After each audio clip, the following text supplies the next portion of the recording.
ते वासुदेवाय। जय जय जगन्नाथ, जय जय जगन्नाथ, जय जय जगन्नाथ। कोटि कैवल्यर नाथ श्री जगन्नाथ महाप्रभु भक्त मानकर ग्रहण रे विराजित। आपण मान देखुछंती जो अपूर्व दृश्य, अपूर्व कथा प्रति वर्ष देखुछंती।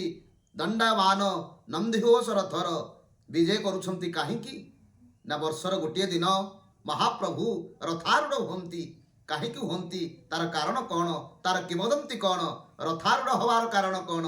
दिने भक्त पचारिले, इंद्रदमन पचारुछंती हाथ जोड़ी कहले प्रभु ये वंशर तो कहीं नाहंती प्रभु, आपण मो घर को आसवे, गुंडीचा मंदिर को आसवे, वर्षर गोटे दिन प्रभु सत्य करदेले, त्रिबार सत्य करदेले। सत्य सत्य पुनः सत्य, सत्यमेव ब्रवीमीति प्रसाद भंगते स्थानम न तज्जामि कदाचन।